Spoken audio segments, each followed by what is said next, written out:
and is also recorded. Please be mindful of what you say and avoid making statements that may defame or offend anybody. Council won't be responsible for your actions. Ask people to turn off their mobile phones. I've just done that. And to remain seated. We'll now move on, and first of all I need to ask if there's any staff have any conflicts for tonight. Don't believe there are, so there's none there. And also now the advice to the speakers who are registered to speak, your presentation is being live streamed and recorded, and you have 3 minutes to address the council. I believe you will get a warning at 2 minutes 30, is that correct? I'm assuming that's correct, yes. So you'll get a warning at 2:30, that's another 30 seconds to go. And then I will ask you will finish what you're saying briefly, and I will then ask you to sit down if you were still trying to speak. So we have six speakers tonight, and the first speaker is Corinne Lamont. I'm speaking on item 2.3, the 23-24 Q3 review. Welcome. I'm speaking regarding my concerns with item 2.3, the 23-24 review. The community is hearing separate reports that council is not able to provide certain important services due to significant staff shortages.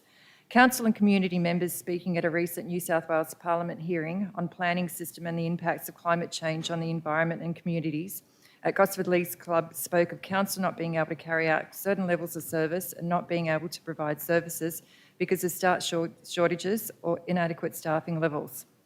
I was recently accidentally copied in on an email from a council staff member complaining that she would have to spend her weekend working to get tasks done. We've all heard and read about developers going straight to the Land Environment Court due to staffing issues in council, and council ranked first place in complaints to the Ombudsman 5 years in a row, the hot complaint topic being standards of customer service. We've noticed a number of council policies and guidelines not being updated in the required time, like Council's March 2020 probity advice policy and the November 2019 fraud and corruption control framework. There are others. Is this due to inadequate staffing levels?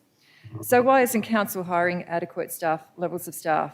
The provision for adequate staffing level is right there in the budget. The council is underspending against those budgets and services are suffering. Council has spent about $4 million under budget in Q3, as shown in the consolidated operating statement for employee costs. The community should be provided with more detailed description of employee costs and FTE levels across departments with staff numbers and dollar amounts to provide a better understanding of staffing levels and forward planning in council. Are there any correlations between staffing levels and materials and services favourable item of nearly 10% in the Q3 operating statement? Are things just not getting done? Has council completed any recent productivity studies? I have on many occasions been asked by council not to write to council as it feels as if it has addressed enough of my inquiries and needs to fairly allocate its resources. Going by the underspending in employee costs, it appears that it may be a far greater reason than my emails for council's need to allocate resources fairly away from my email inquiries. In September, when the community has a voice in council again, will council be adequately resourced for the onboarding of new councillors and their duties of community representation? It is conceivable to see an awakening and initial growth in community interest and engagement with council once the community has elected representation in council. Is council ready? Is council remaining vigilant in the area of workforce protection as recommended in the Audit Risk and Improvement Committee 2023 annual report, reminding council that its workforce plays a pivotal role in service delivery, which means staff wellbeing and development are really a priority. Thank you. Thank you. Thank you, Corinne. And look, I am going to ask when the staff talk about the financial report, just to make some comments in that area. We'll move on to the second speaker. Oh, he's already there. Welcome, Kevin, and you're speaking on the Q3 report as well. Yes, last year Council lowered a number of performance targets, and despite that, 20% of results are still reported as behind target. I believe, however, that this understates the delinquency rate, as the following examples will illustrate.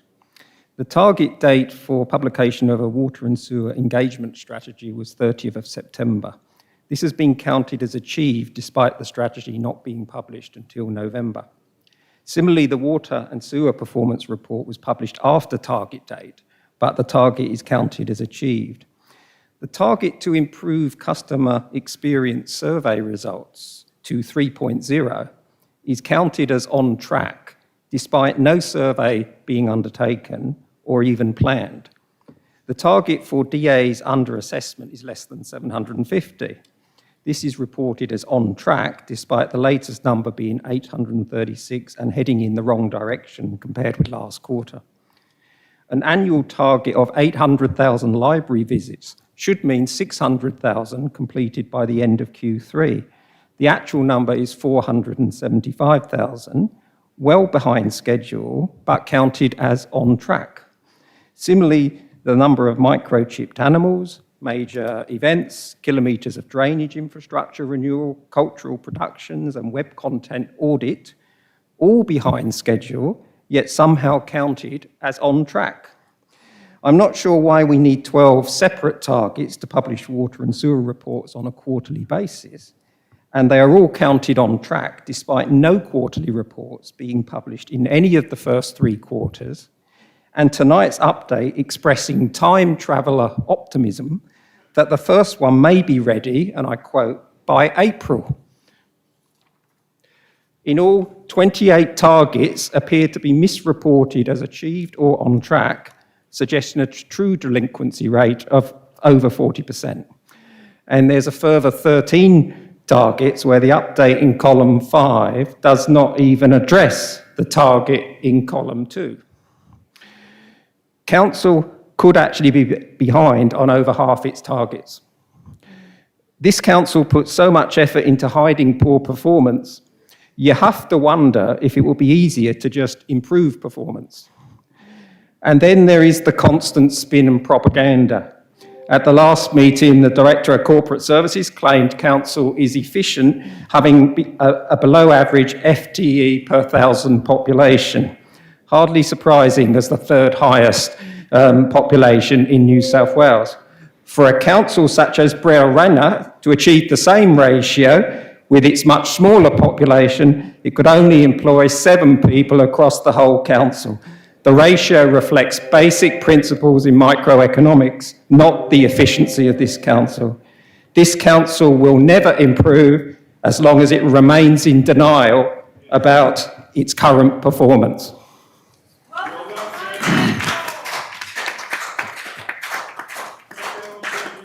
Thank you, Mr. Brooks.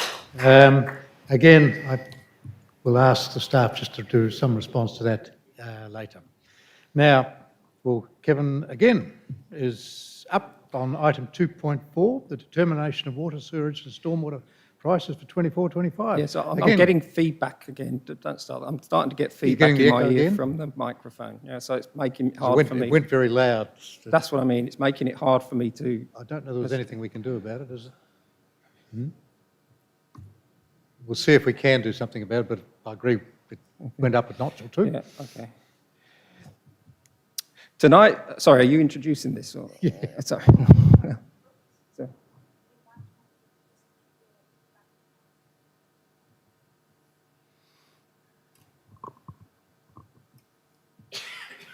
Try that.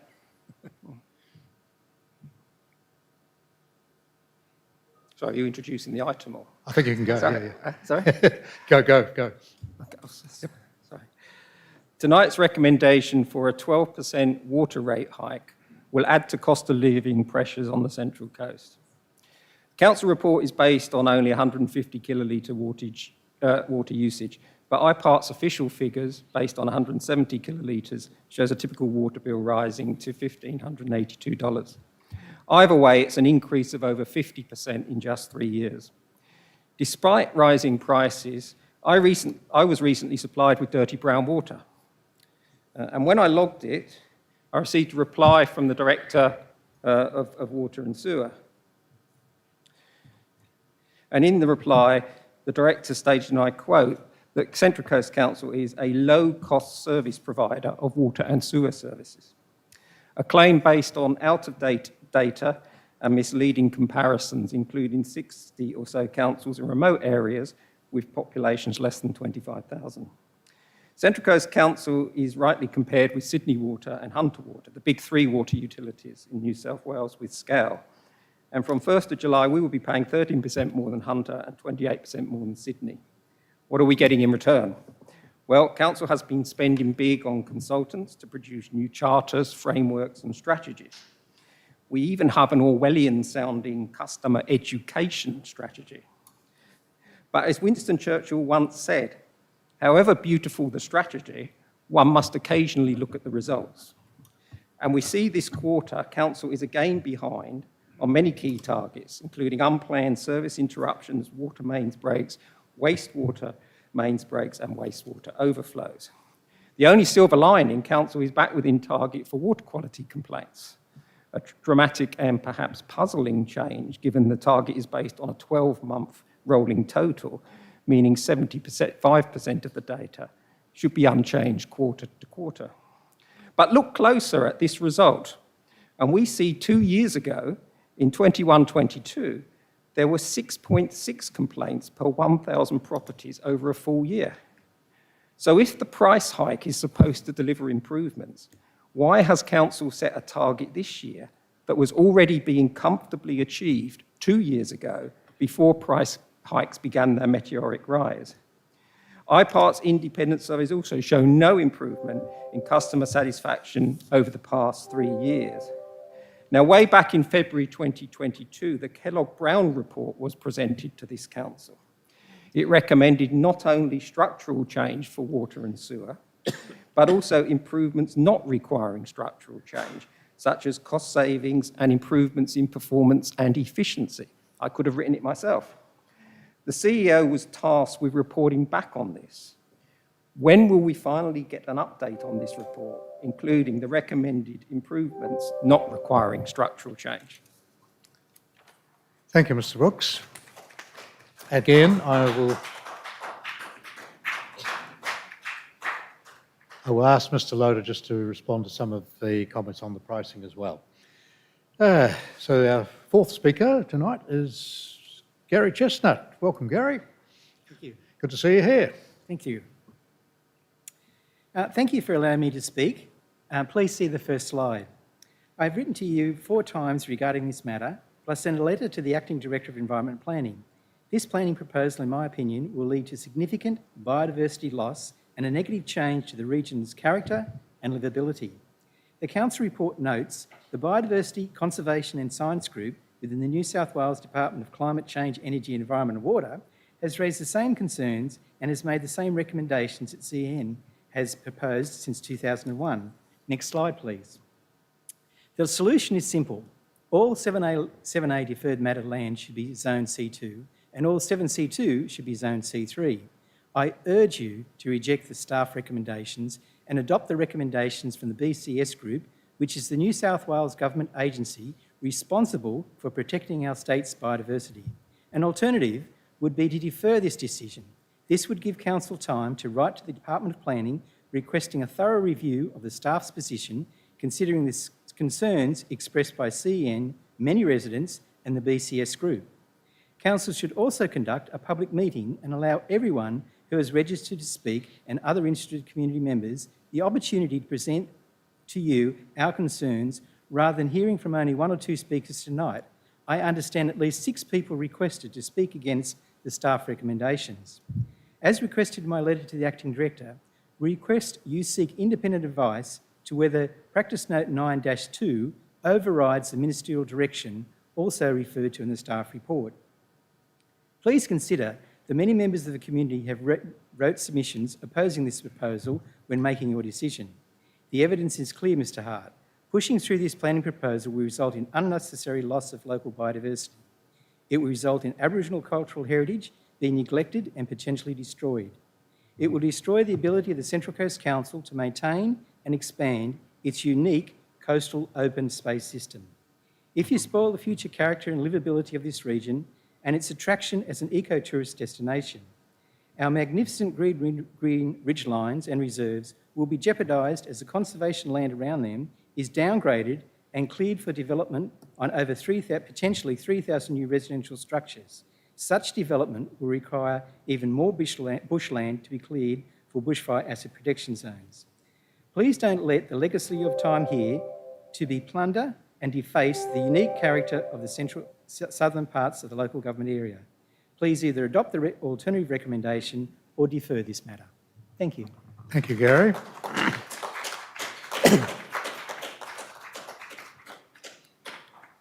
And the fifth speaker tonight is Benjamin Ricardo. Welcome, Benjamin.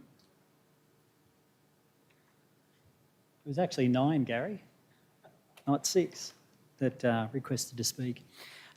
Good evening, Mr. Hart. Ladies and gentlemen, my name is Ben Ricardo. I'm a pastor of the Terrigal Christian Israelite Church, which has had a presence here on the Central Coast ever since we first conducted open-air services in the year 1905. Our current church building has been located on 7C2 land on Serpentine Road for the last 30 years. I'm compelled to speak tonight on behalf of a number of church groups against the proposed amendments to the deferred land zoning matters on account of the injustice that is proposed against the churches in our region. I refer to the outright banning of churches from serving our community from lands which have been perfect for their purpose for time out of mind. I appeal to you, as members of our council, as the representatives of the people and protectors of our communities, to put a stop to this obvious disregard for our concerns, which have been answered in the public consultation process by false statements and dismissive, verging on downright hypocritical excuses. To be specific, the excuse that the nature and scale of places of worship has evolved is absolutely false. If there is one thing in our nation that has not changed, it is Christian church practice. And as to scale, it is the unfortunate reality that church attendance is at its lowest percentage across the country as it ever has been. Secondly, the seemingly more sensible response that these large land lots generally do not have service by town sewer and high-capacity road access is also found to be nothing more than a double standard when there are allowances for schools and childcare centres on the same lands that would have at least 5 more days of full use per week and heavier peak traffic and septic needs than a church will ever have. Just as the people of the coast need access to schools and childcare centres, they also need access to churches. For example, within a 2-kilometre radius of our church, there are 5 other churches, each providing family and relationship support, youth services and activities, support for families with young children, comfort and care for the elderly, and mental health facilities. To approximately 6,000 citizens each single weekend of the year. If we expand this to church attendance across the entire coast, then our local churches serve 68,000 people every weekend. This is prospected to increase to 80,000 by the year 2046.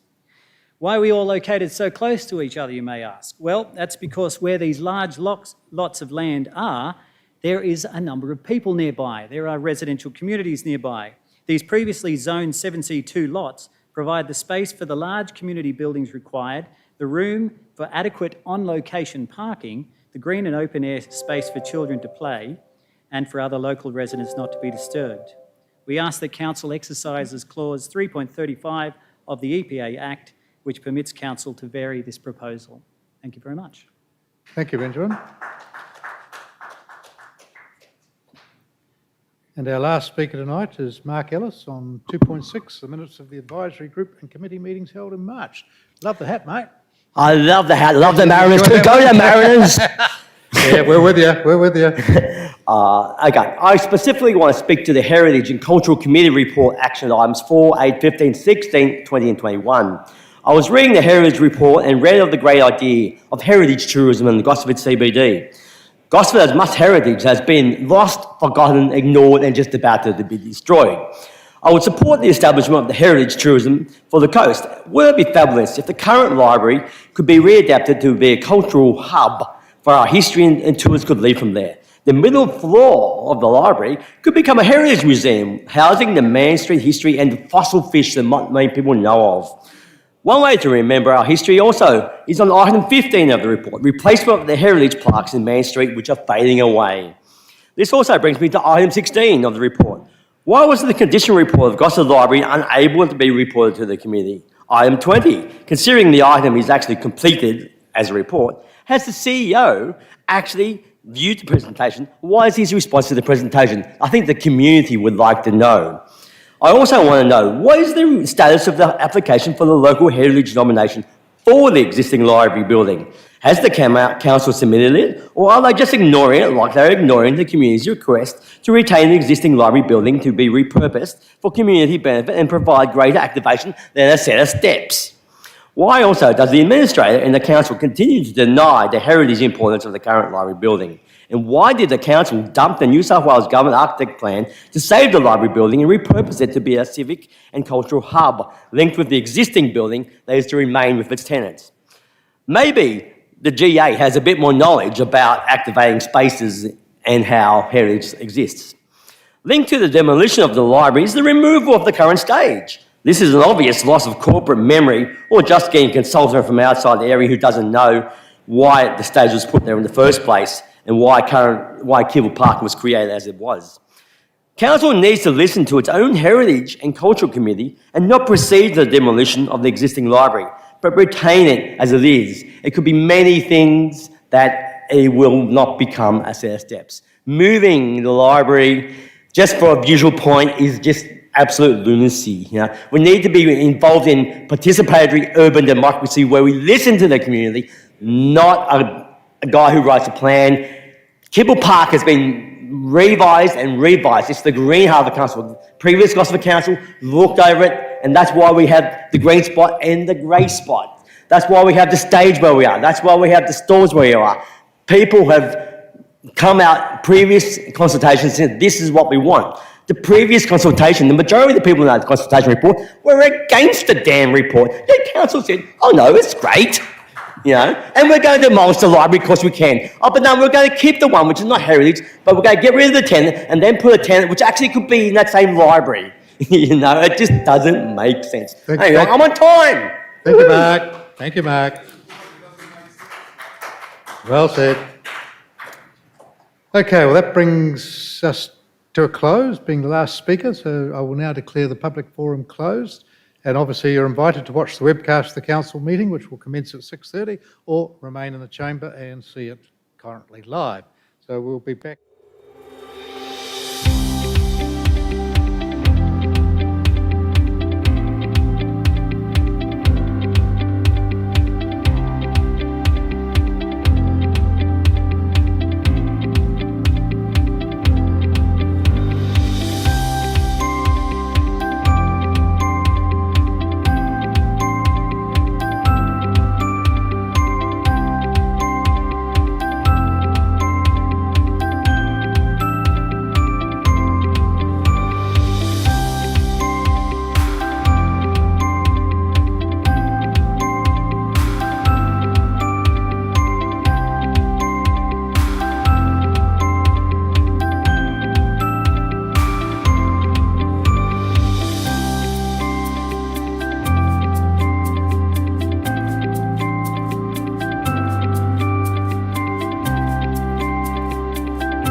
Well, good evening once again, 6:30.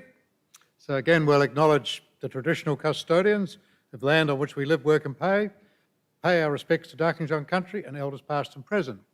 We will recognise the continued connection to these lands and waterways and extend this acknowledgement to the homelands and stories of those who also call this place home. We'll also recognise our future leaders and the shared responsibility to care for and protect our place and our people. We'll now declare the meeting open, and just a reminder that the meeting is being webcast, and so please don't make any or shout out any defamatory statements or offend people. Council will not be responsible for your actions. Well, it's a very warm welcome to everybody here and also to those who are watching in the gallery at home tonight. I'm delighted to announce that the Central Coast Council is a finalist at the 2024 Sports for New South Wales Community Sports Awards.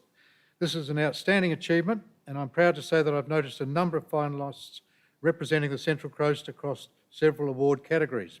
I congratulate all finalists for their exceptional work and wish them the best. Good luck to everybody. The awards will be presented on Wednesday the 19th of June.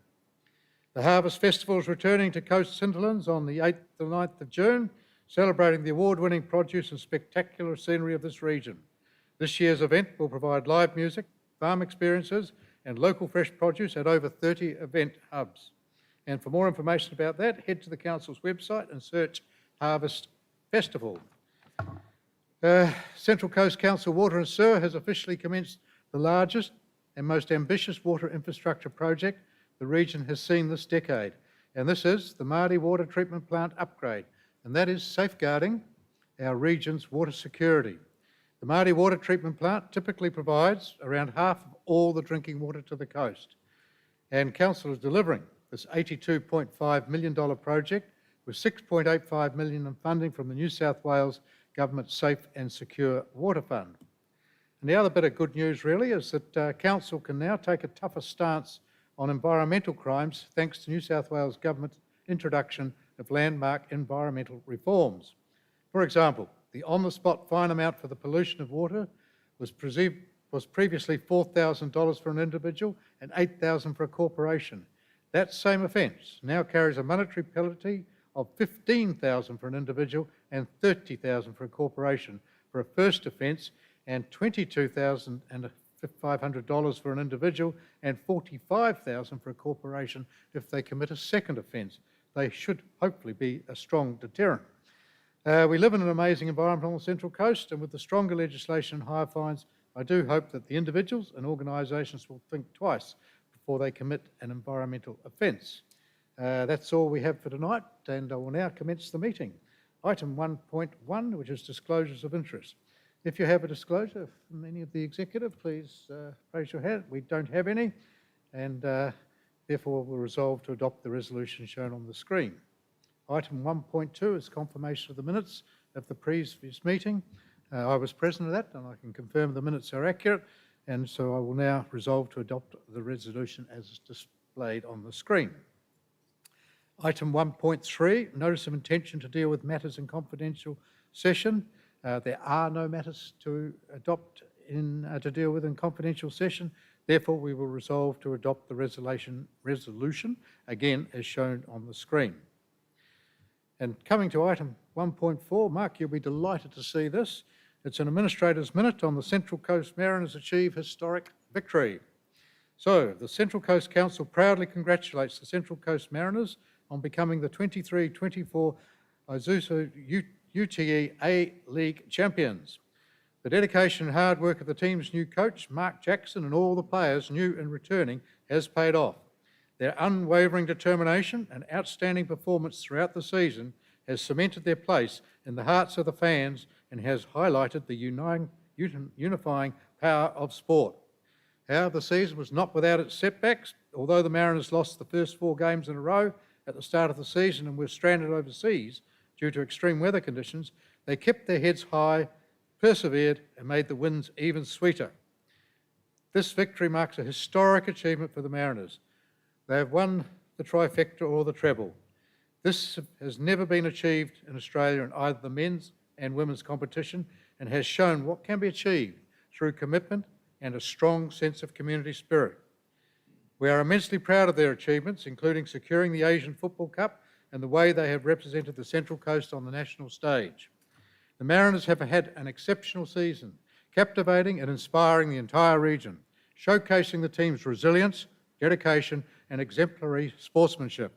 They have brought immense pride and joy to the Central Coast community. Now, I asked the staff and they produced a short video from our grand final live site in Gosford, which we'll now show on the big screen, just to remind those, or for those who may not have been able to attend.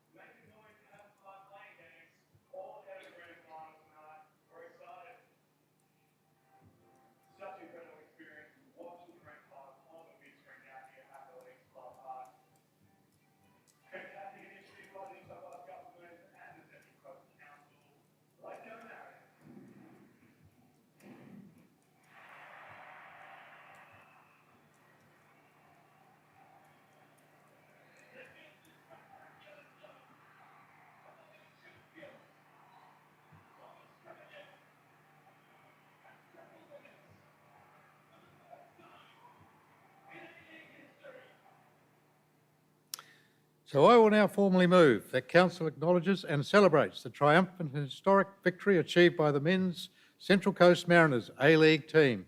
Go the Mariners. Thank you.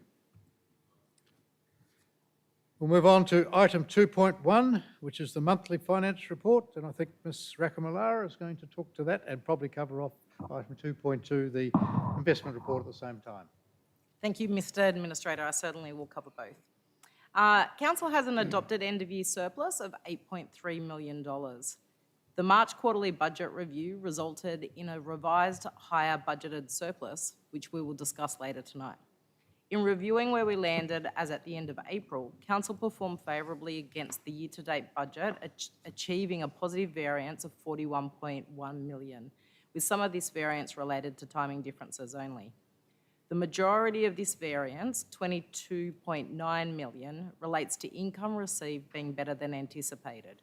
The variance includes interest earned on Council's investments being favourable by $9.5 million and income from fees and charges being $2.3 million better than budget. Both these income streams are influenced by the wider economic environment. Built in the budget is the receipt of $23 million relating to the financial assistance grant in June.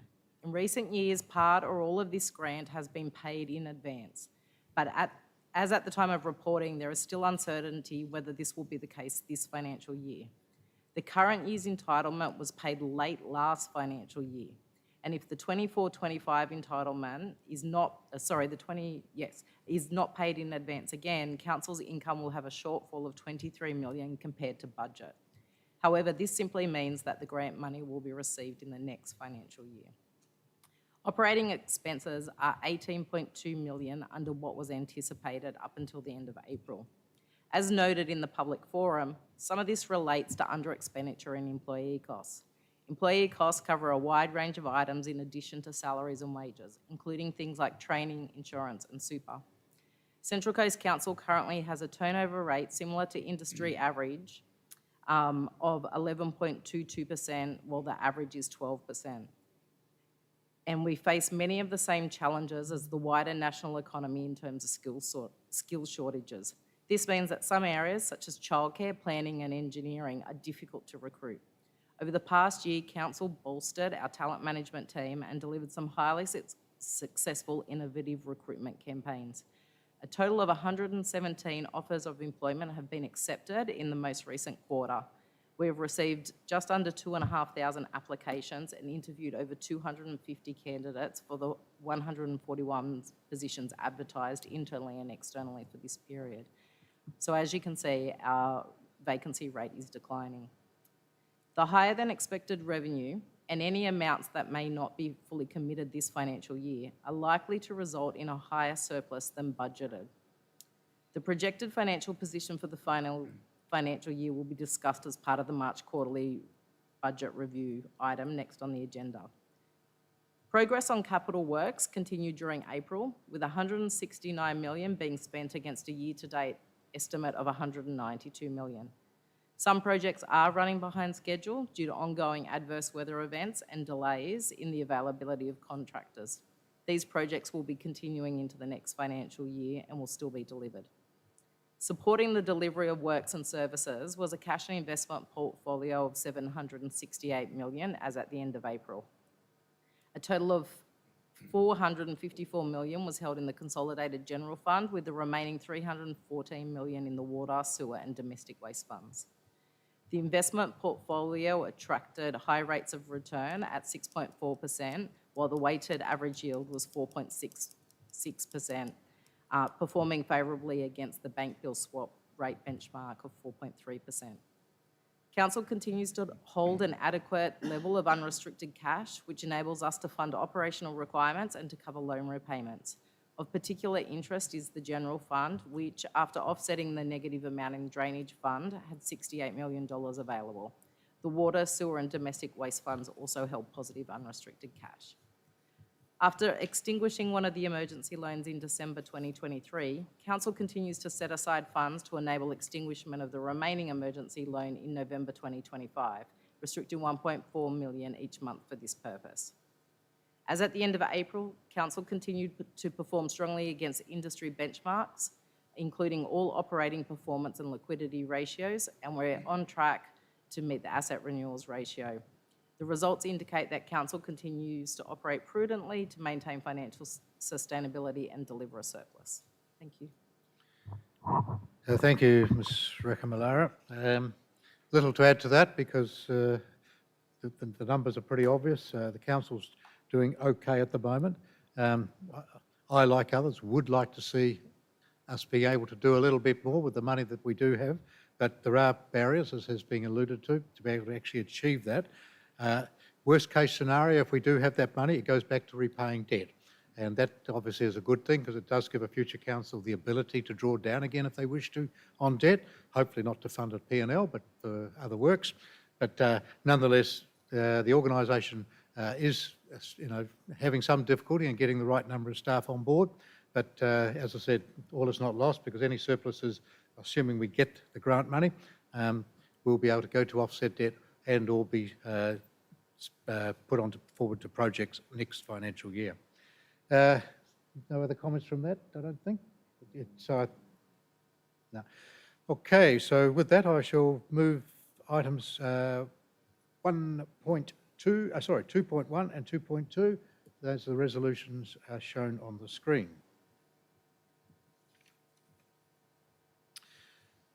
We'll move to item 2.3, which is the Q3 quarter 3 review, and I think we're going to I think the Chief Executive is going to open that up, and then I think Mr. Sulkowski will actually talk to it in more detail.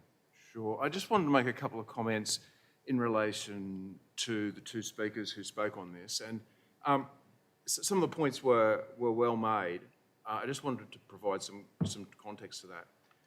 In regard to Council's, and this is about the comments about the surplus, in regard to Council's financial performance, we need to consider our financial performance in the context of the recent past, where Council lost $160 million over the 19, 20 and 21 years.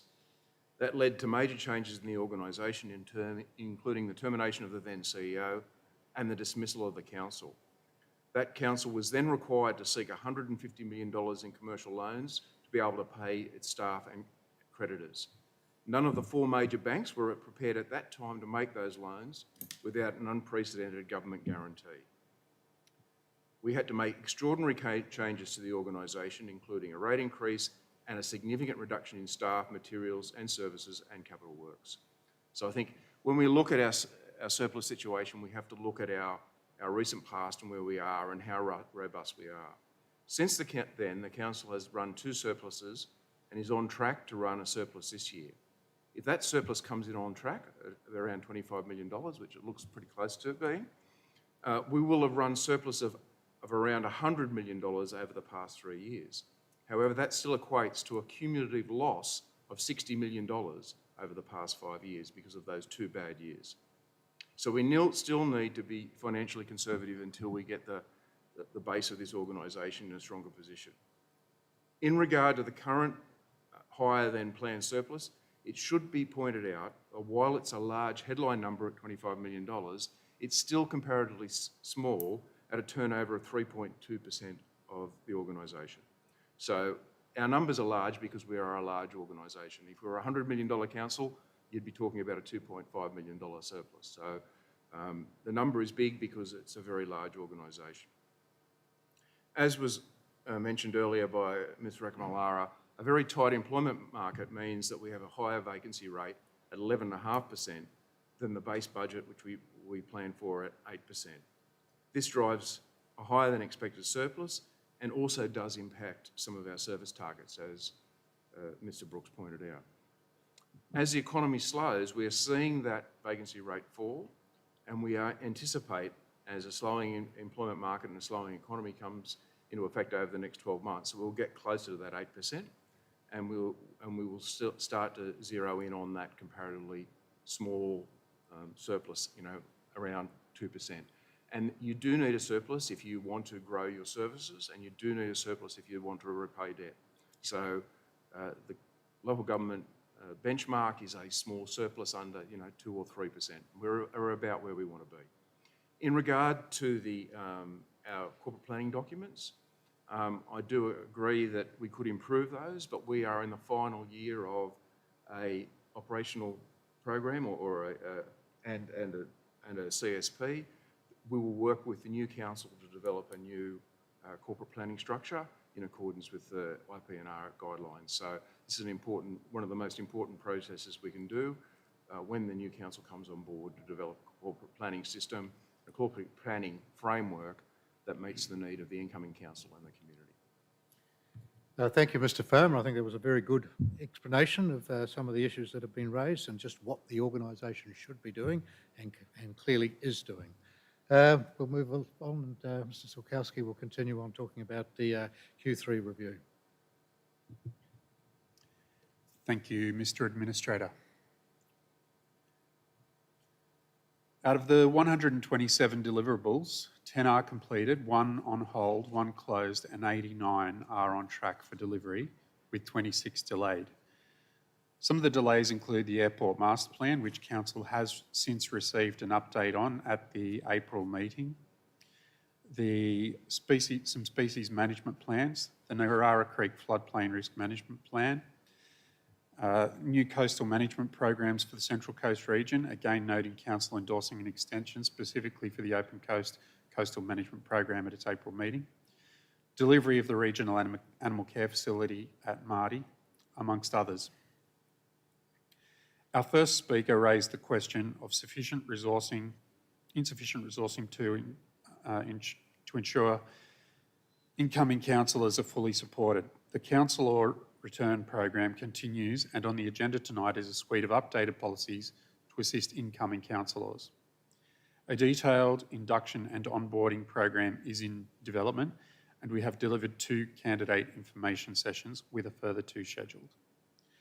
Regarding our second speaker's commentary on the status of delivery program actions, and specifically numbers 497 and 501, I note that the status have not been recorded as achieved, but rather as completed, which they are. However, I also note the speaker's feedback for future reference and will seek to include appropriate reference in the commentary in cases where the action has not been completed within the original targeted timeframe. In reference to delivery program 121, which was the customer service surveys, although not completed consistently with the original target, I am advised by the Director of Community and Recreation Services that the original survey target was for 1 survey with 600 responses per year, but that staff are now conducting a minimum of 3 surveys per year with 300 to 500 responses per survey, providing for more timely response to survey findings and accessing a greater representative sample of the community, thereby resulting in an outcome that exceeds what was originally proposed. Central Coast won first place in the Global Green Destination Story Awards in the Destination Management category at the World's Travel Trade Show in Berlin. The Central Coast was the only Australian certified eco-destination recognised on the international stage. Community events delivered to 106,000, such as Chromefest, Light Up the Lake and Love Lanes festivals.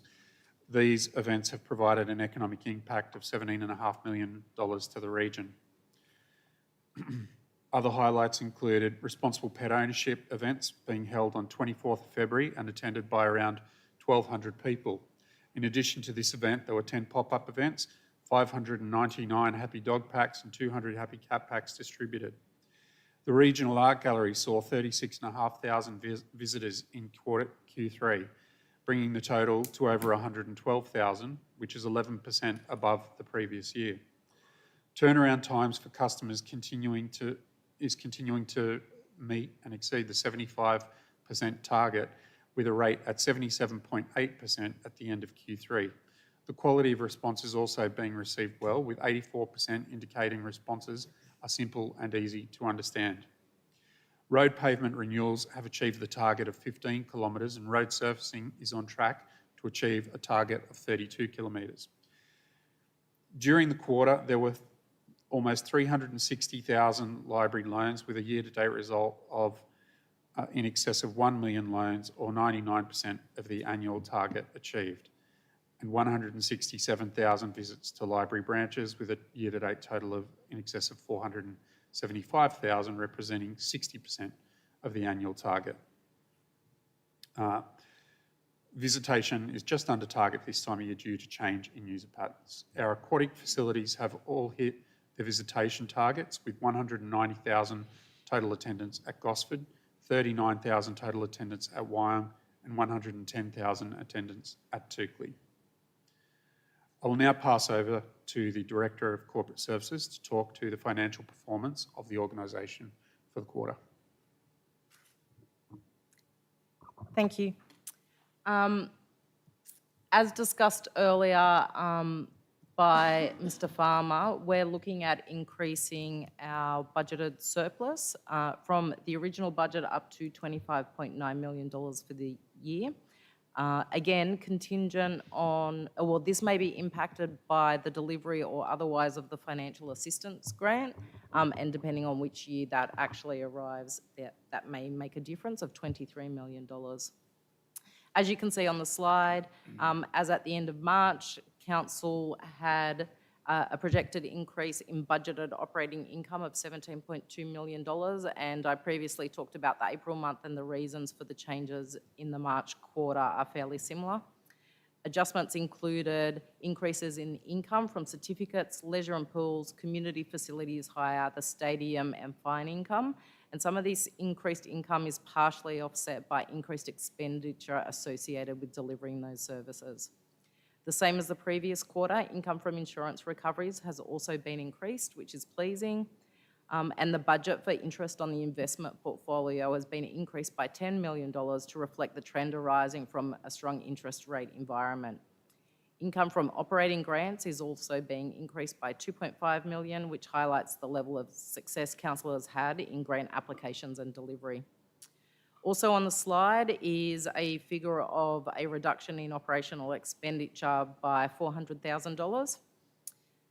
So employee costs for water and sewer have been increased to support the step changes in line with the IPART determination. Budget for borrowing costs has been decreased to reflect the extinguishment in full of one of the emergency loans last December, and materials and services have been decreased to reflect amounts anticipated to be fully expended or committed this financial year. Based on those proposed changes, Council projects an operating surplus of $25.9 million for the year ending 30 June 2024, and the projected surplus includes an increase of $14.5 million in projected surplus for the general fund. Most importantly, Council continues to meet financial industry benchmarks. The operational plan adopted in June for this financial year included a capital works program of $202.1 million. In In the first 9 months of the financial year, we have delivered 150.5 million, spending 90% of the expenditure we had anticipated as at the end of March.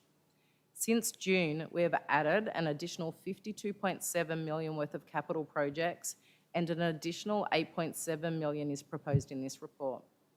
These increases to the capital program are a result of a high success rate with grant applications, additional disaster recovery funds for repair of flood-damaged infrastructure, and the ability in some areas of council to deliver works ahead of schedule, bringing the total capital program budget up to 263.6 million.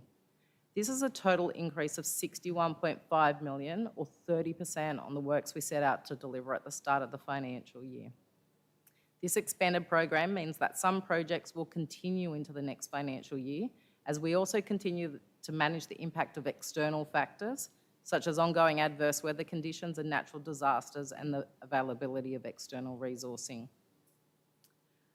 The final slide tonight shows that at the end of Q3, Council maintained 747 million in cash and investments, with sufficient unrestricted cash to meet operational requirements and adequate loan repayments coverage.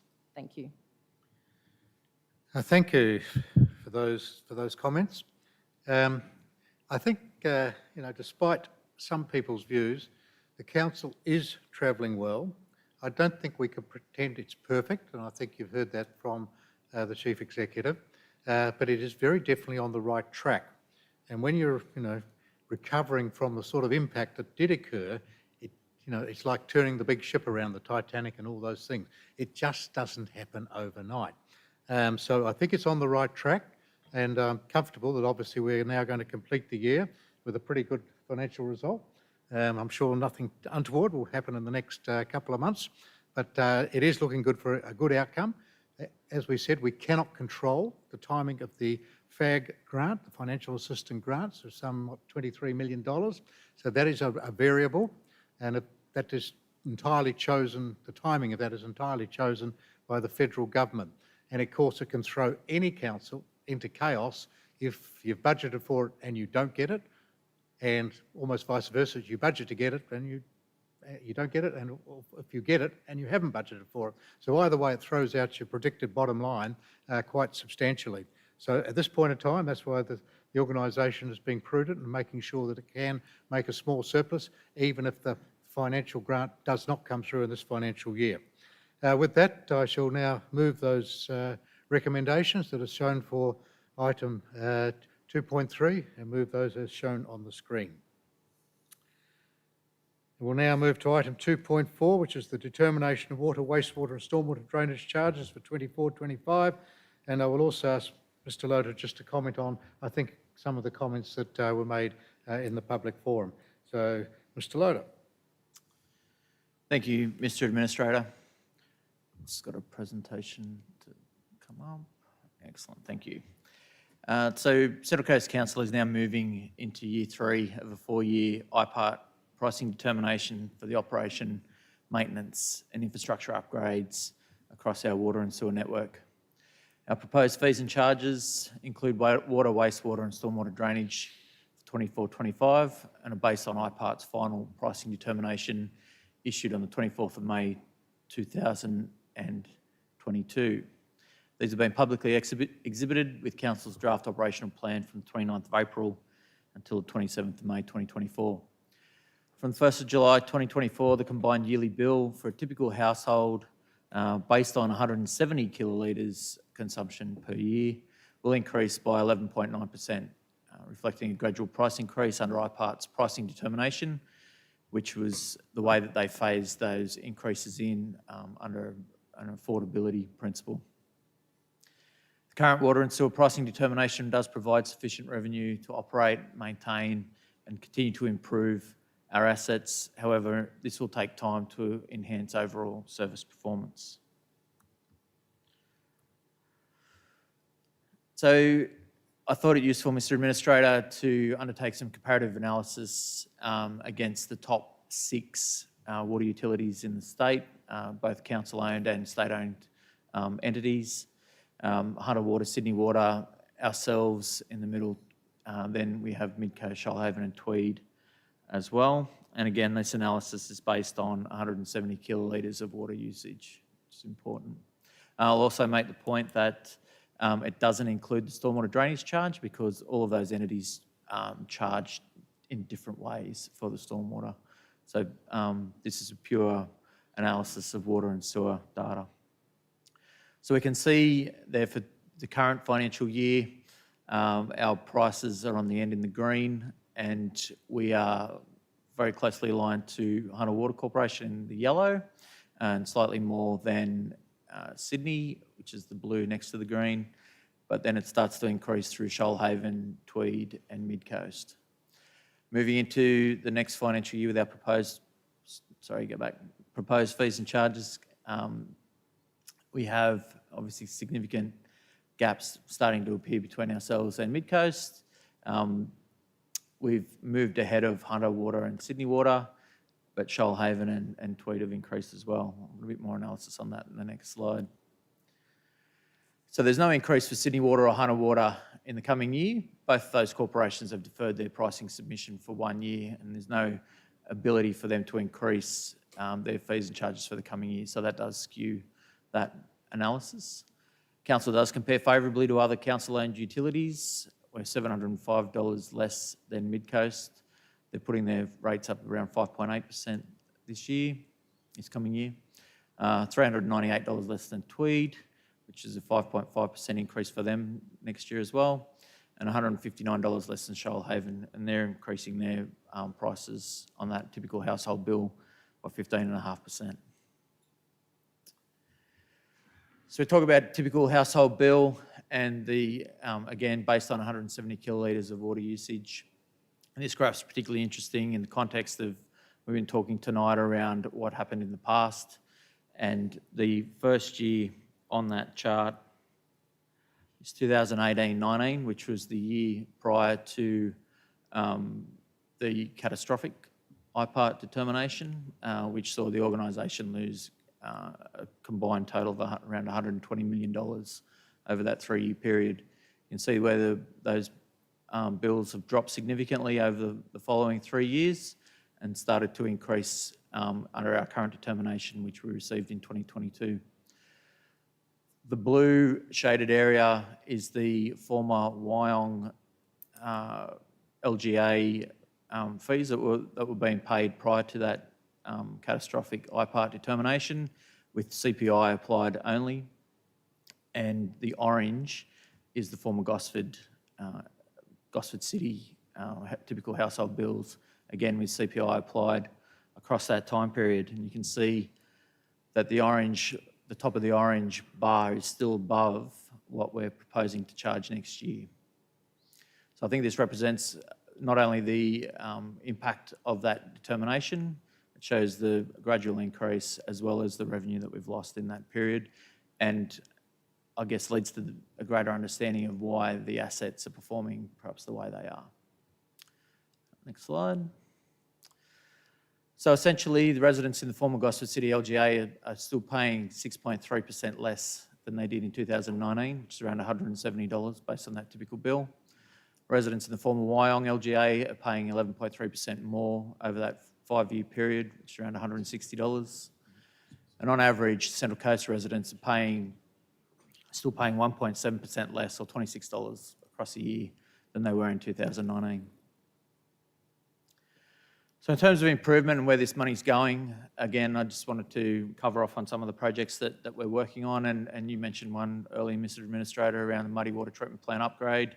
That project has kicked off. We've managed to navigate the first shutdown of that plant, which meant that we were operating our entire water network off Summersby, which left little redundancy in case of a failure. We got through that 2.5-week period unscathed, and thank you also to the community for helping out with their water-wise habits during that time.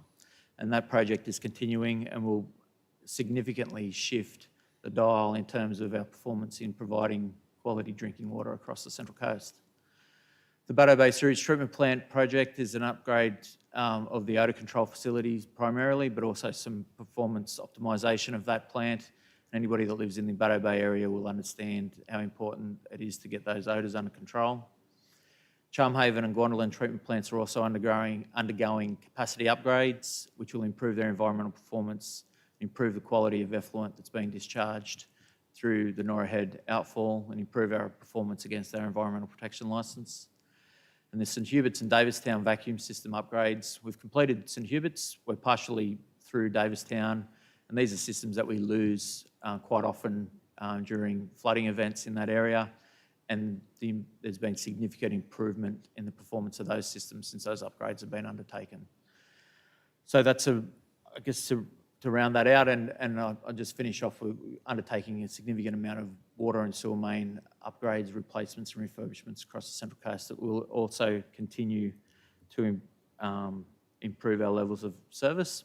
However, it should be acknowledged that that performance translates over a significant period of time. Thank you, Mr. Administrator. Thank you, Mr. Loader. Just to make sure everybody's clear, that first graph, when you saw the orange line, that is actually using it's real time, real cost with inflation on it. Okay, so go back to the first, the graph, that one.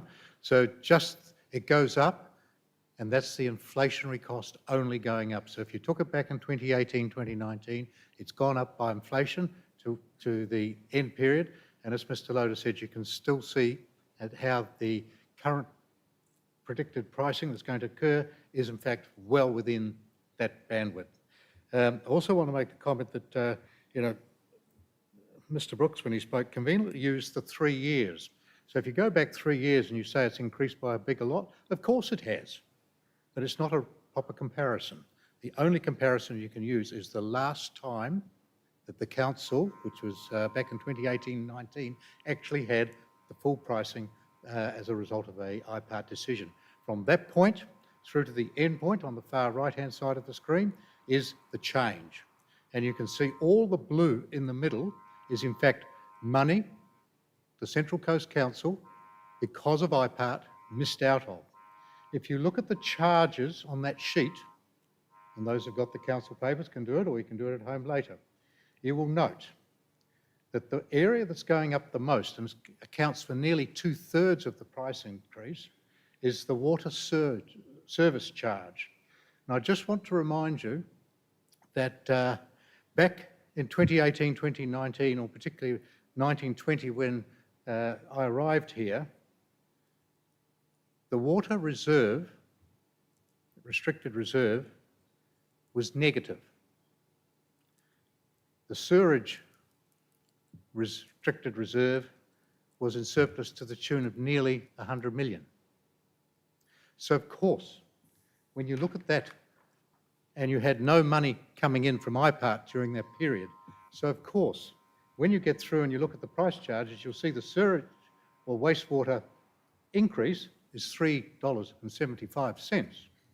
But because we had nothing in reserve, the water charge is 105 of the total increase of 166. So hopefully that explains why it is what it is. And, as I said, it is a completely invalid comparison to take 3 years and actually say, oh, the price has gone up by whatever the number was, 50% or something. It's not correct. So hopefully you can understand that now. And with that, I shall move the recommendations that are shown for item 2.4 and move those as shown on the screen. We'll now move to item 2.5, which is the outcomes of public exhibition for the Deferred Matters Land Planning proposal. And I'm going to ask Shannon Turkington to actually talk to this. Shannon, if you want to move up and speak to this, that would be great. Thank you. Thank you, Mr. Administrator. The Deferred Matters Land Planning proposal has been undertaken to phase out and replace historic planning controls with modern standard instrument-based planning controls across 3,440 properties. In simple terms, the Deferred Matters Land Zone 7A or 7C2 under historic planning controls need to be brought under the standard instrument LEP, where there are 3 zones that could be applied to these lands. C2, Environment Conservation, C3, Environmental Management, and C4, Environmental Living. The majority of the DM lands are zoned for environmental purposes, and it's proposed to be retain an environmental zone of these lands under the Central Coast Local Environmental Plan 2022. These zones are applied where the protection of the environmental significance of the land is the primary consideration. The methodology for the planning proposal and how the zones would be applied to the land was discussed and approved by the Department of Planning through the Gateway Determination process. LEP Practice Note PN 09-002 Environmental Protection Zones provides guidance to councils on the environmental protection zones in the standard instrument and how they should be applied in the preparation of the LEP. Chapter 5.3, Tree and Vegetation Management, which applies tree and vegetation approval requirements to the Central Coast, will apply to the deferred matters lands if they are brought under the Central Coast Local Environmental Plan. This coincides with council assuming the role as responsible authority for land clearing or similar activities on the deferred matters land once it's mapped under the Central Coast LEP. Development applications where vegetation removal is proposed will continue to be rigorously assessed and dealt with on merit. The introduction of the updated land use zones does not alter this situation and does not permit the removal of vegetation within the DM lands areas without assessment. Speaker 1 on the PP through his presentation suggested that the solution is simple and that all 7A deferred mattered land should be zoned Z2 and all 7C2 should be zoned C3. This solution does not take into consideration the environmental characteristics of the land, the guidance provided by the Department of Planning on how standard instrument zones should be applied, and is inconsistent with the majority of the LGA, which is already zoned under the Central Coast LEP. It was also requested a public meeting to allow everyone an opportunity to present their concerns on the planning proposal. This opportunity was provided through the exhibition. Council has undertaken extensive community consultation that included over 3,400 letters sent out to landowners, over 6,000 views of the information on exhibition on Council's website, which included 4,000 different users, over 200 individual face-to-face sessions completed, and meetings with community groups and landowners to understand their concerns and provide further information where requested. 328 submissions were received during this process, and the report presented to Council tonight provides detailed information on the submissions received and Council's response. It's also been requested that Council seek independent legal advice on whether the practice notes setting out the zone methodology or the ministerial direction prevail in the decision-making process for planning proposals. There is inherent conflicts between the ministerial direction 3.1 and the practice notes with both policies drafted by the Department of Planning. The practice note sets out the requirements moving old land use zones to standard instrument zones, while the direction 3.1 deals with land within a conservation zone or land otherwise identified for environmental conservation purposes in LEP. Because the provisions contained predate the introduction of LEPs under the Environmental Planning and Assessment Act, which came in 1979, and where circumstances have changed, it will be left up to the Department of Planning to consider this during the finalisation of the planning proposal. Council therefore has used the methodology set out within the planning proposal and the requirements of the practice note to determine the zone translation. The practice note lists the type of land where the C2 zone can be applied, being of high ecological, scientific, cultural or aesthetic value, where relevant, reliable mapping is available, suitable for consideration in the drafting of land use zones, this mapping has been applied. The location of threatened species relies on point data sources, e.g. fauna sightings, and therefore does not lend itself to being applied to land use zoning. There is not adequate or systematically mapped data of threatened species habitat available at the time to map areas for this purpose based on this criteria. Similarly, Aboriginal cultural heritage values are point data sources and locations are often distorted or not made public. The current and proven practice is to assess this information at the development application stage in order to ensure environmental legislative requirements are met. Threatened species habitat, Aboriginal archaeological sites, are located in 7A zone of the DM lands, but can be also located in any zone across the LGA. A change or update in land use zoning does not change the assessment process for the assessment of development proposals or other activities under the EPNA Act, BC Act and other relevant federal, state and local plans and policies. Environmental zones are somewhat unique amongst the categories of land use zones as far as they are applied in accordance with the practice note based on environmental qualities of the land, Yet all significant proposals that involve land clearing are still subject to detailed on-site studies, no matter what the land use zone the land falls in. It is not possible to have this type of information for the entire LGA and to ensure it is current, as suggested be undertaken by the Biodiversity Conservation and Science Group. It should be noted that the main reason the DM lands were further deferred from the CCLEP 2022 was due to the unusual land use outcomes that were produced from the GIS scoring methodology under the Environmental and Urban Zone Review 2016, which used point score and grid-like mapping information. The methodology attempted to apply all the Department of Planning criteria listed under the practice note.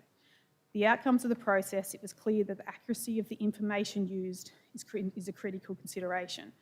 With regard to the points raised about places of public worship, the land use place of public worship is currently prohibited in the C4 zone under the Central Coast LEP and was previously prohibited in the C4 zone under the Wyong LEP 2013 and the Gosford LEP 2014.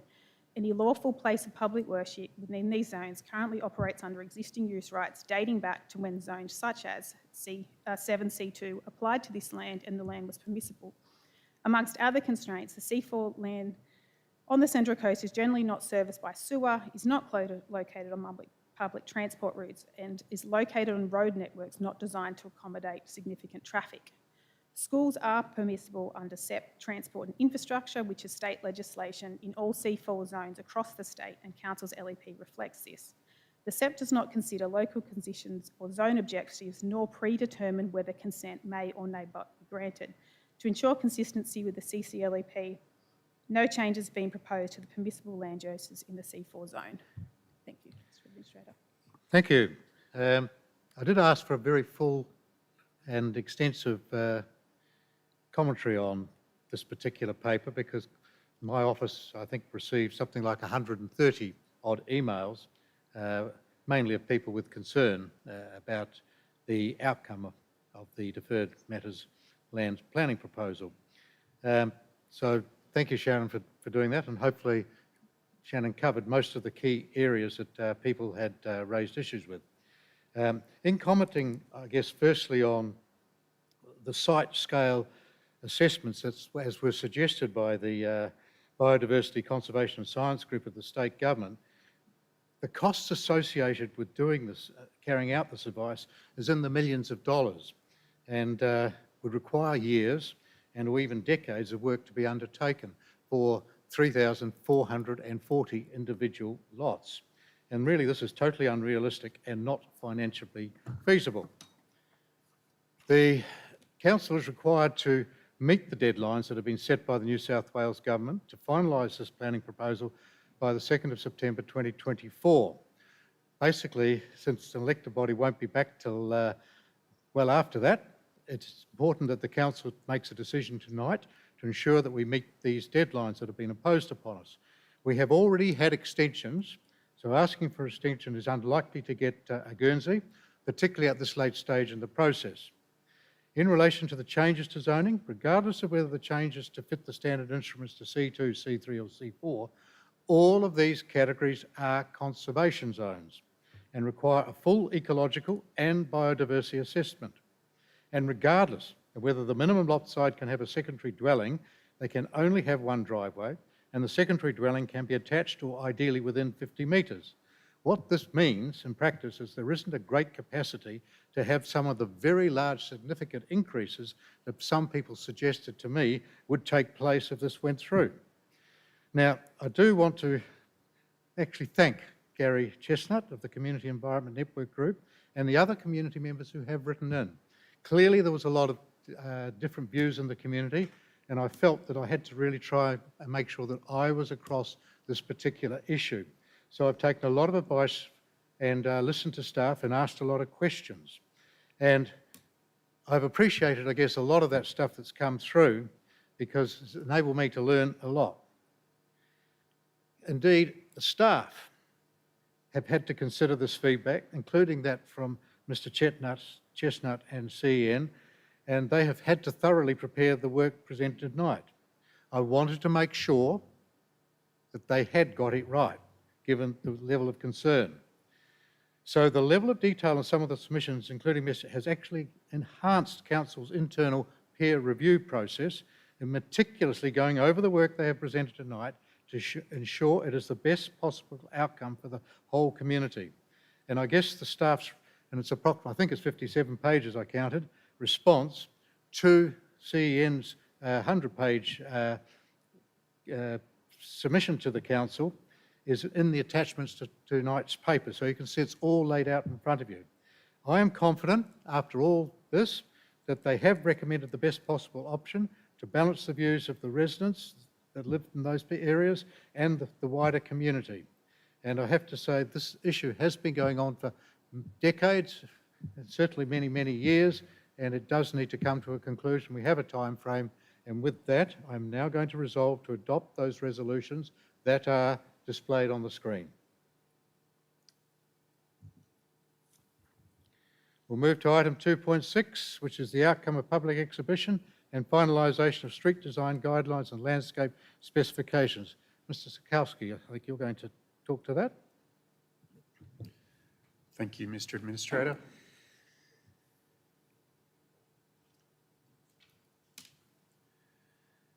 The street design guidelines have been developed to provide a vision and set the benchmark for building greener, safer, healthier and more people-friendly streets. The four key aims are for safer streets for everyone. Streets need to be easy to navigate, designed for safer speeds, that their relevant form and function have relevant form and function for well-coordinated services, access to properties, adequate amenities provided, multiple forms of transport, that they are green and sustainable with water-sensitive urban design considerations, biodiversity, shade and comfort, sustainable materials and ease of maintenance, and that they have a sense of place, creation of a sense of ownership, sensitive design and heritage interpretation. The street design guidelines will help to provide an improved vision for how our streets should look and feel, minimise or avoid poor development outcomes where good streetscape outcomes may be overlooked, make the development assessment process clearer, easier and more efficient, and provide appropriate information for landscape and public domain outcomes. The guidelines address application requirements for public domain and landscape works, key aims, principles and performance indicators, street design standards for residential, urban and industrial streets, components of good street design, materials and finish schedules, new landscape works specifications. The guideline is for council staff working in planning, design, project delivery and asset maintenance of streets and public spaces, private developers, subdivision engineers and planners, residents wishing to landscape their verge. It is recommended Council adopt the guideline, the landscape work specification, standard drawings, publish the closing the loop statement on Council's website and prepare a draft landscape and street design chapter. Thank you. Thank you. There's not much I can add. Pretty much everybody who was consulted feels very comfortable that we should be doing something along these lines. I think standardising things clearly makes a lot of sense, and to make sure that we are, I guess, working towards greening, if you like, the local community. That's been one of the key things that I get talked to about a lot. So hopefully there'll be more of that being able to be planned. A whole bunch of things have actually happened in here, which I think are actually really good in terms of for the community to be able to look at how it's going to go. Gives staff a clear, whether it doesn't matter which project they're on or working to, they have a clear guideline of how some of these landscape specifications will come through. So that's all good. Very happy to see that. And with that, I'll move and pass those recommendations as shown on the screen. We'll move to item 2.7. Mr. Sulkowski, you've got a big Guernsey tonight, haven't you? There's a lot of them. Another very important document, which is the outcome of the exhibition of the local housing strategy. Again, a very important strategic document for the council. Thank you, Mr. Administrator. Our council has engaged Hill PDA to prepare the Central Coast Local Housing Strategy, the LHS. So the LHS has been identified in the Central Coast Interim Local Strategic Planning Statement and Community Strategic Plan. The LHS is being completed to guide housing on the Central Coast to meet the needs of the population now and into the future. Council has an important role to play in housing supply through land use zonings, development approvals, development charges and infrastructure delivery. Consultation included industry stakeholders, agency and internal sections of Council. There were 197 survey completions and 41 written submissions received on the discussion paper. These submissions have informed the development of this strategy. Industry and community information sessions were conducted during the public exhibition period, with over 100 people participating across community sessions, and 32 industry leaders attended the Housing Stakeholder Forum. The Central Coast Regional Plan 2041 outlines that the Central Coast population is projected to increase to 404,250 people by 2041, requiring an additional 32,550 dwellings. This means that 1,713 new dwellings are required to be constructed each year. There are various inputs into the local housing strategy, such as the Central Coast Regional Plan and relevant council strategies. Coming from the LHS, if adopted, there will be various outputs guiding housing on the Central Coast, such as a planning control review. There are 4 themes to the local housing strategy which have been devised to present meaningful pathways to deliver the vision for housing put forward by Council and the wider community, while also responding to specific issues, concerns and ideas that arose from the consultation processes. These themes have informed the 5 strategies and associated 7 actions to this housing strategy. The recommendation is to adopt the local housing strategy following approval from the Department of Planning, Housing and Infrastructure, whilst authorising the CEO to make any minor relevant changes and notifying those who made submissions throughout the exhibition process. Thank you. Thank you, Mr. Sulkowski. Yes, I think it is a very good document. It certainly lays out the blueprint and if you like, as to the way the Central Coast is going to provide housing that meets the needs of all the households within the Central Coast, basically regardless of their size and culture, affluence and physical and mental health requirements. And it will plan it around neighbourhoods, and there'll be other plans around how neighbourhoods are developed and so on. So it's a great start, and it does lay down, again, a blueprint for the organisation to follow once the department has signed off on it. So with that, I shall now move the recommendations for item 2.7 as shown on the screen. Item 2.8, which is the suite of policies for councillors. Ms. Rakamarara, I think you're going to say a couple of words about this. Thank you, Mr. Administrator. In preparation for the 2024 local government election in September and to welcome the return of democratically elected governing body, those council policies that apply to and impact councillors have been reviewed to ensure that they are fit for purpose, align with recent model policy updates issued by the Office of Local Government, and incorporate best practice. Reviewing these policies and placing them on public exhibition ensures that both potential candidates and the community are aware of the standards of behaviour elected councillors are bound by. Council wishes to get the community's feedback on what they expect from their leaders, particularly around standards of conduct. These documents will be on public exhibition for a period of 28 days, and Council will be accepting submissions for a period of 42 days. If you wish to make a submission on these policies, head to Council's website for all of the details. Thank you. Thank you, Ms. Rakamarara. We definitely must have some rules in place when new councillors come on board. So, as Ms. Rakamarara said, we have drafted some policies which are in line with best practice from other councils and in line with what is recommended from the Office of the Local Government. And they go on exhibition and you can make your comments on them. And it's just a small point, but if a new council disagrees with any of that, they are absolutely free at a council meeting to change or add to any of those policies. So it's not a finite thing that they must live with forever. They do have that opportunity to change it if they so desire, but I would strongly recommend against changing because they are best practice and they do follow the departmental guidelines. With that, I will endorse the resolution as shown on the screen to get these documents out on exhibition. Item 2.9, which is the local government remuneration for the Tribunal's report for Mayor and Councillors' fees and superannuation. So if anybody left up there who's interested in running, what you might get paid is there in the paper before you. Staff have recommended, and I strongly support, that we pay the maximum fee possible for an organisation of our large size. I think as a councillor, for a fee of some 35,000, it is probably less than adequate for the size of an organisation, which, as the Chief Executive said much earlier, is $750 million turnover.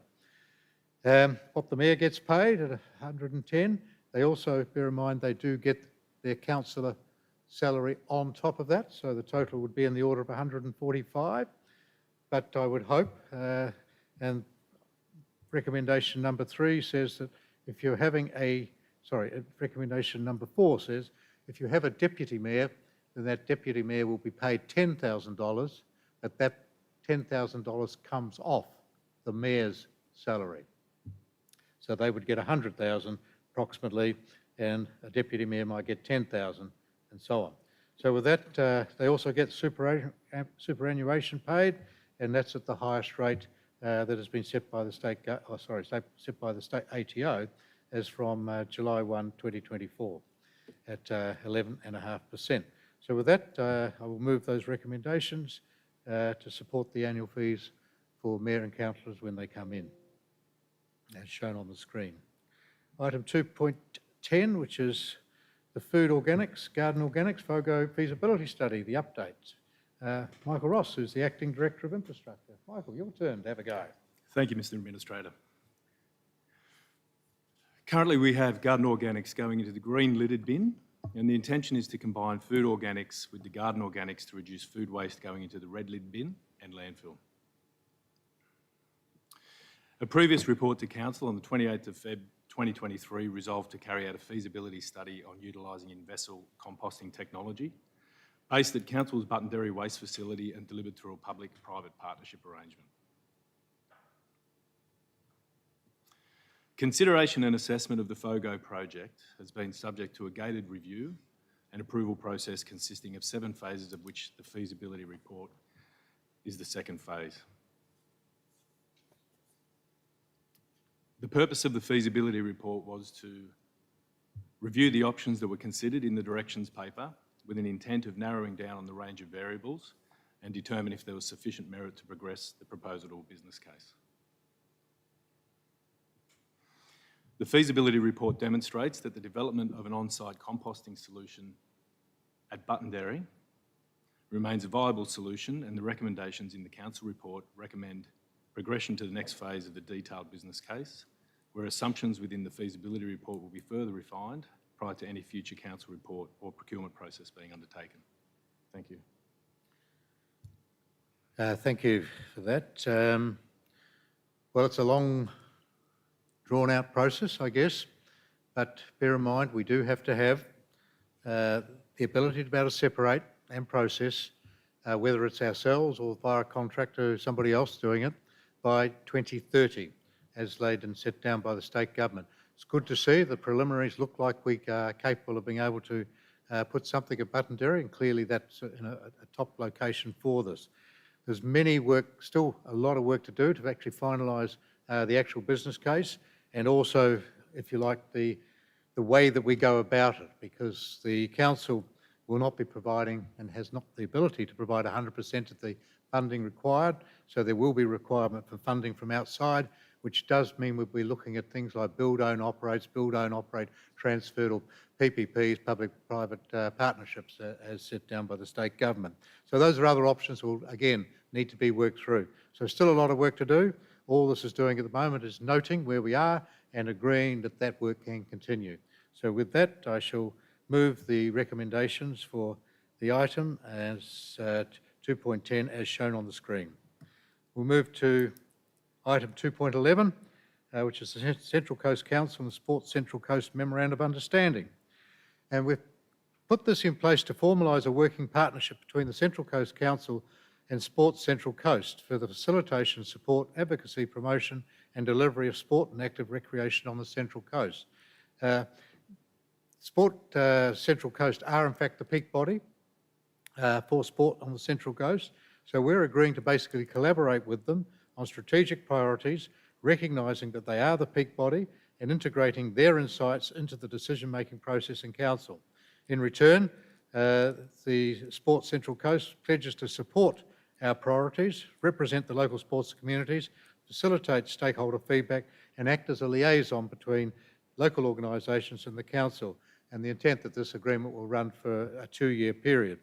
With that, I'm now going to support that, obviously, and pass the recommendations that are shown for 211 on the screen. And then we have the Federal Parliamentary Inquiry into Local Government Sustainability. Ms Rakamallara again, just a brief one. Thank you, Mr. Administrator. As described in the report, there are 2 current inquiries into local government funding and sustainability matters with relatively similar terms of reference. The state-level inquiry was open to submissions until the 26th of April, and due to the timing, Council staff drafted and lodged a submission as attached to the report. The federal government inquiry is open for submissions until the 31st of May. This report proposes submitting the same document to the federal inquiry. The submission outlines a range of matters of interest to the inquiry, including rate pegging, cost shifting, asset management and infrastructure planning. Thank you. Thank you. I absolutely agree with the comments that the staff have put together in the attachment. There's a couple of things that I just want to add, just to strengthen it up perhaps. So I am recommending, which we can put on the screen now, and I'll just quietly go through them. I have some extra inclusions, and the first one is A, so it's 2A, and that is for the primary role of councils is to manage its assets for the community. And that's really about the fact that the council manages assets. The value of our assets is in the order of $9 billion. Those assets enable us to provide services, whether it's community facilities, halls, sports facilities, sports grounds, buildings on sports fields, roads, curb and gutter, tree planting, anything you care to name, it all comes down to the fact they're driven off our asset base. And it is something I want to make sure is recognised that that's what we are. We are asset managers to deliver services, and therefore we need commensurate ability to fund the operational costs of those assets, such as the depreciation and the OPEX, staff costs and materials costs and so on, to look after them. The second one I want to just mention is B, which is the rate capping, and that has a major influence on council's behaviour, particularly towards its financial performance, basically due to the uncertainty and the cost of going through the special rate variation SVR process. And of course, that also impacts upon your long-term financial plan, because I have to say, and I've experienced many a time in my career in local government, that councillors will not be keen to look at a long-term financial plan, because it will often demonstrate that there is a requirement to bring forward a rate increase. So councillors, if it doesn't fit with the political cycle, are not keen to go with that. So you have these distortions that go into that process, and again, that needs to be recognised that because the area where councils tend to try and reduce their costs to enable themselves to spin their time out is they reduce the money they spend on their assets. And that is the standard, I won't say standard, but it is one of the key processes that councils use to actually make sure their books balance at the end of the day is by just underspending on their assets. And also the last thing I want to make comment on is the timing for the financial assistance grants. I made that comment earlier on. It's hopeless for an organisation, particularly large, when the sum of money is like $23 million in our case, whether you're going to get it this year or next year. We can't live with the federal government making their determination right at the end of the financial year. Yes, you're going to get it, or no, you're not. It'll be in next year, the following year.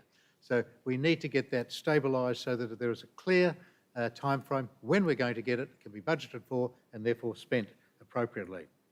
With that, I'm just going to add those resolutions, which the staff will then expand upon in the final submission, and make those as a decision of council with the resolution as shown on the screen. With that, we'll move to item 2.13, which is closure of public pathways on the either side of 18 Macleay Avenue. Thank you. Thank you, Mr Administrator. Council has entered into a planning agreement with Pacific Link Housing Limited as the owners of 18 Macleay Avenue, Woy Woy. Council reports were considered at meetings of 15 June 2021 and 11 October 2022. The planning agreement requires the dedication of the eastern part of the land to council for a drainage reserve and inclusion of 2 adjoining pathways into the subject land. Execution of the planning agreement was subject to the statutory road closure process. A footpath is treated in the same way as a public road. The statutory notification process for the pathway closures occurred in February and 7 March this year.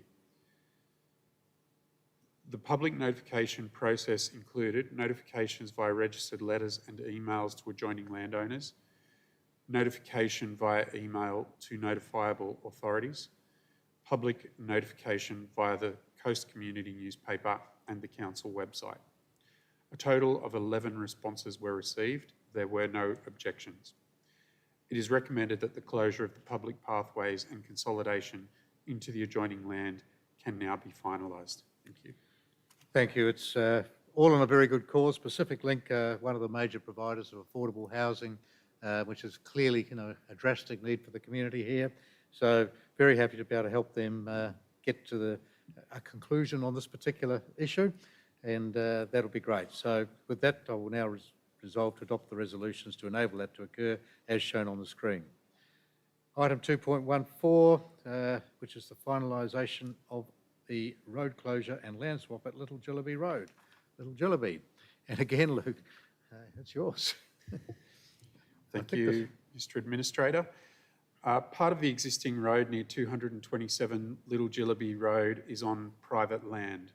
The situation needs to be regularised. The owners have agreed to a land swap in accordance with the Roads Act. Council has previously agreed to acquire part of the land at 227 Little Jillaby Road for road purposes at its meeting of 22 November 2022, and to close part of the road reserve adjoining 227 Little Jillaby Road and consolidate the closed road reserve with the subject land at the meeting of 31 October 2023. A new deposited plan has been created which facilitates the land swap. The road closure process involved a statutory public notification process. The statutory process occurred in February and March this year. Public notifications were provided as follows: registered letters and emails to adjoining landowners, emails to 19 notifiable authorities, road closure public notification via Coast Community newspaper, and road closure public notification via council's website. A total of 7 responses were received. There were no objections. It is recommended that the land swap can now be finalised. Thank you. Thank you for that. This just basically completes what was talked about in previous council papers.